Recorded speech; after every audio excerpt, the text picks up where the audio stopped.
আসসালামু আলাইকুম বোনেরা, কেমন আছেন? আশা করি ভালো আছেন। আলহামদুলিল্লাহ আমিও ভালো আছি। আজ বাজার থেকে দেখেন টাটকা পুঁটি মাছ আনছি। এই পুঁটি মাছটা কেটে আজকে ভাজি করে খাবো।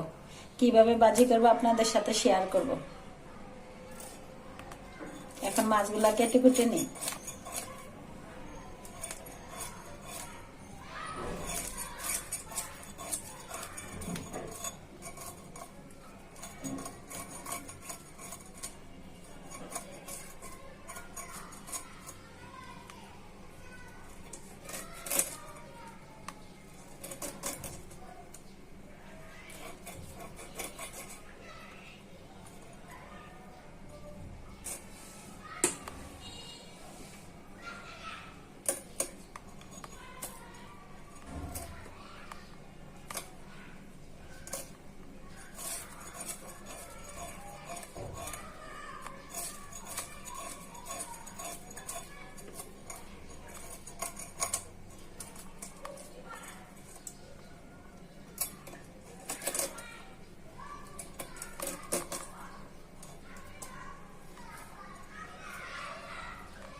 মাছগুলা কেটে কুটে পরিষ্কার করে ধুয়ে নিয়েছি। দেখেন কি টাটকা মাছটা। আর এই মাছটা দেখে লোভ সামলাতে পারতেছি না।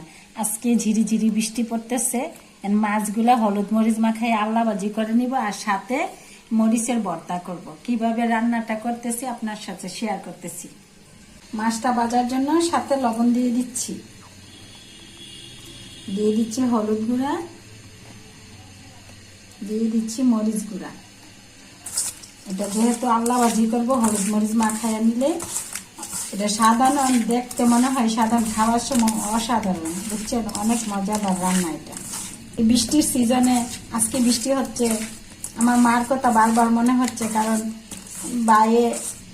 আমার মেজু ভাই এই মাছগুলা বেশি ধরে আনতো। আমার মেজু ভাই এই মাছগুলা বেশি জাল দিয়ে ধরে আনতো। আনার পরে আমার আম্মা তরতাজা মাছ কেটে পরে এগুলা ভাইজা আমাদেরকে খাওয়াতো। আমিও আমার মায়ের রান্নাটা মনে আছে, আর এইভাবে রান্না করে খাইতে আমার ইচ্ছে করতেছে, আজকে খাবো। আমরা এটাকে বিরান মাছও বলি, আল্লা ভাজিও বলি। মানে লবণ মরিচ হলুদ মরিচ মাখাইয়া ভাজি করলে এটা আমরা আল্লা মাছ বলি বা বিরান মাছও বলি, যে যেটা বলুন। তো অসাধারণ একটা খাবার এটা। মশমশা করে ভাজি করে নিব। প্যানে তেল দিয়ে দিচ্ছি, ভালো করে ভেজে নিব। তেলটা ভালো করে গরম হয়ে যাবে।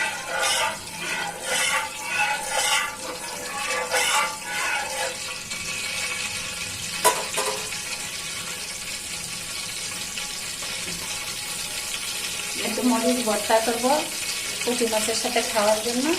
আগে মরিচটাকে ভেজে নিব।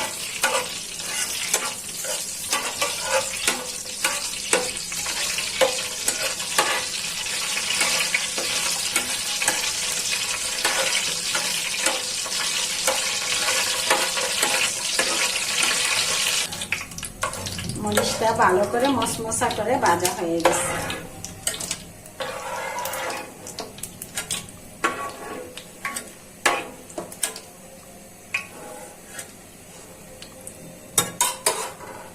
এখন মাছগুলো একে একে প্যানে ছেড়ে দিচ্ছি ভাজা হওয়ার জন্য।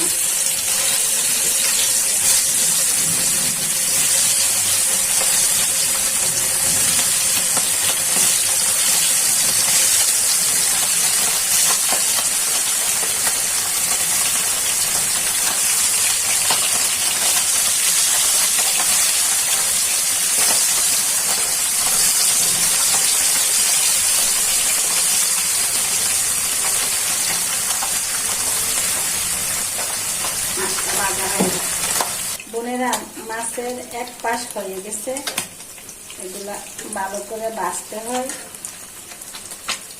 দেখুন কি সুন্দর করে ভাজা হয়েছে মশমশা। আর মাছটা মশমশা করে ভাজলে কাটা লাগে না, কামড়ে কামড়ে খাওয়া যায়। গরম ভাতের সাথে খাইলে বসে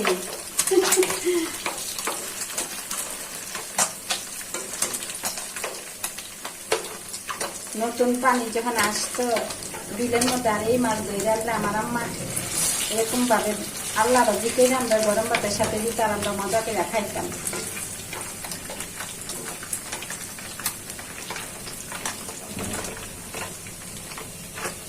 এই রান্না করতে যেয়ে মার রান্নার কথা মনে হয়ে গেল, কারণ মারে অনেক মিস করি। আর যখন মা কোনো কিছু কাজের কথা বলতো কোনো কাজই করতে চাইতাম না। এখন বিয়ে হয়েছে, সংসার হয়েছে, সারাক্ষণ এখন কাজ করা লাগে। মারে একটু আরাম দিলাম না কাজ করে। কাজের কথা বললে এদিক সেদিক দৌড়াদৌড়ি করে খেলাধুলা করতে যাইতাম। এখন দেখুন মাছটা কি সুন্দর বাজার হয়ে গেছে।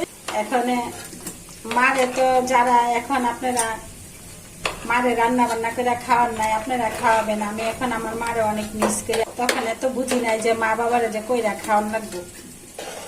যাদের যাদের মা বাবা আছে তারা সবার মা বাবার কে করে খাওয়াবেন তৃপ্তি মিটে। কারণ আমার বাবা নেই, বাবা মারা গেছে। আর বাবারে যে এত ভালোবাসি কোনোদিনই বলতে পারি নাই, অনেক খারাপ লাগে। এখন তো বিয়ে হয়ে গেছে, মারে যদি বলি আয়সা বাসায় থাকেন, থাকে না। গ্রামে মার ভালো লাগে। এখন মারে অনেক মিস করি, খাওয়াতে পারি না, কোনো কিছু করে। নিজের হাতে সবকিছু আছে কিন্তু মা থাকে না, তার জন্য কইরা খাওয়াতে পারি না। আপনারা সবাই এই ভুলটা করবেন না, মা বাবারে সাহায্য করবেন।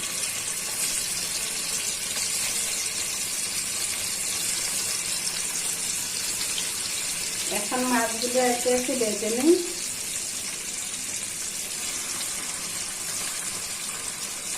সবগুলো মাছ ভাজা হয়ে যায়। মাছগুলো ভাজা হইতে হইতে মাছের সাথে যে ভর্তাটা খাবো ভর্তাটা বানিয়ে নিই। এখন মরিচটা লবণ দিয়ে ভালো করে কষলাই নিই।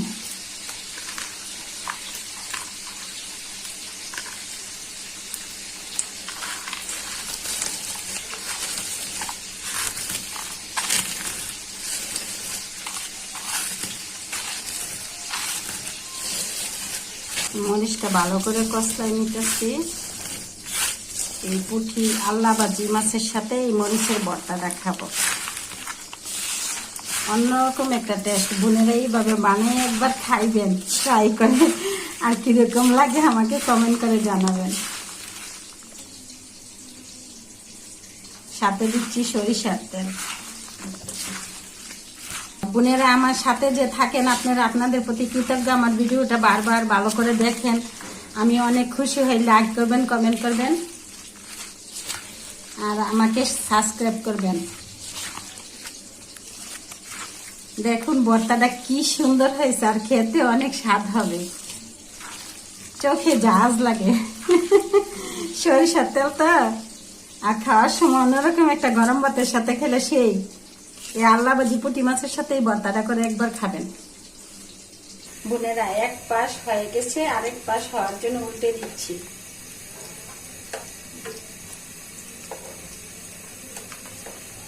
আর এই মাছ ভাজতে যায়, রান্না করতে যায় যে মহিলাদের গায়ে কত তেলের ছিটা পরে, হাত পুড়ে, পাও পুড়ে, বাতের মার গালতে যায়, বাতের মার পরে কত কষ্ট। একটা সংসার করতে গেলে মহিলারা যে কত কষ্ট, পুরুষেরা কষ্ট করে, ওরা বাহিরে করে, কিন্তু মহিলারা সন্তান আদি, সংসার, ধর্ম, বাজার সদাই, রান্না বাড়া, ধোয়া পোছা সব মহিলার উপরে নির্ভর করে। আর যাদের কাজের লোক আছে তারা তো একটু আরাম আয়েসাচ্ছে। আমার যেহেতু কাজের লোক নাই, আমি কষ্ট করে, আমার কষ্ট ওরা বোনেরা বুঝবেন, যে বোনেরা একা কাজ করেন। মাছগুলো টেস্ট করে দেখি, ও অনেক মচমচে হয়েছে, মজা স্বাদ। তো বোনেরা ভালো থাকবেন, সুস্থ থাকবেন। আমার ভিডিওগুলো বেশি বেশি দেখবেন, লাইক করবেন, কমেন্ট করবেন, শেয়ার করবেন। আল্লাহ হাফেজ।